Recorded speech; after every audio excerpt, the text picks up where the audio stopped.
नमस्कार दोस्तों, स्वागत है सच तक पॉडकास्ट में। आज हम बात करेंगे यूपी के गैंगस्टर माफिया अतीक अहमद के बेटे असद अहमद की। इस वीडियो में जानेंगे हम असद अहमद के स्कूली जीवन से लेकर गैंगस्टर बनने तक की कहानी।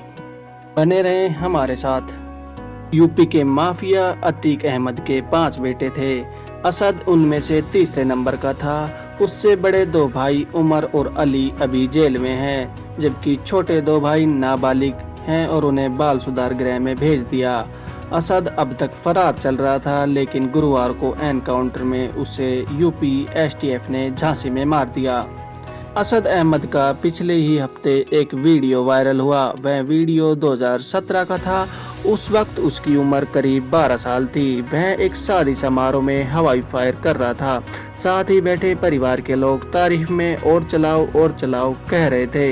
यह हर्ष फायरिंग चकिया की एक शादी समारोह की थी।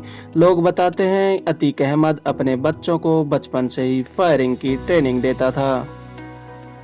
प्रयागराज के बिशप जॉनसन से अपनी पढ़ाई की शुरुआत करने वाला असद अहमद उस वक्त अपनी क्लास का टॉपर स्टूडेंट था, लेकिन मिजाज का गुस्सैलू प्रकार का था। उसका गुस्सा परिवार के साथ साथ अपने स्कूल में भी सामने आ जाता था। जब वह छोटा था तो स्कूल में एक रस्साकसी प्रतियोगिता में अपनी क्लास को नेतृत्व कर रहा था। उस रस्साकसी के मैच में उसकी टीम हार गई। असद अहमद को इतना गुस्सा आया कि उसने अपने मैच में रेफरी बने टीचर को ही पीट दिया। स्कूल प्रबंधन को माफिया के परिवार का इतना डर था कि उसने अपने टीचर की पिटाई की शिकायत थाने में भी नहीं की। असद ने इसी साल लखनऊ के कॉलेज से 12वीं की परीक्षा दी थी। अभी परीक्षा का रिजल्ट नहीं आया था। असद पढ़ाई में ठीक था। वो वकील बनना चाहता था। उसे आगे कानून की पढ़ाई करने का फैसला किया था। इसके लिए वह विदेश जाना चाहता था, लेकिन अतीक, अशरफ और उसके दोनों बड़े भाइयों के आपराधिक रिकॉर्ड के चलते उसका पासपोर्ट क्लियर नहीं हो सका था, जिस वजह से वो विदेश नहीं जा पाए।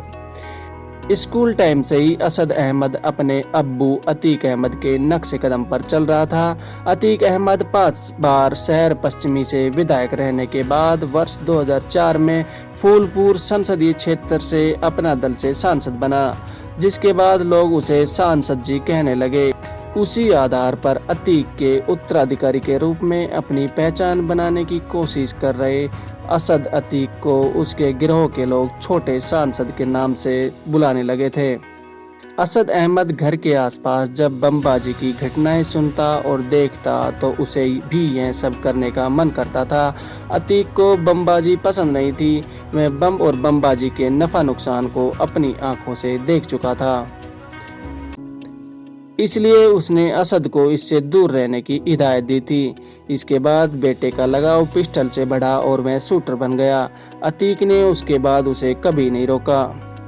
अतीक अहमद और उसके भाई अशरफ के जेल जाने के बाद अतीक के बेटे परिवार का बिजनेस संभालते थे।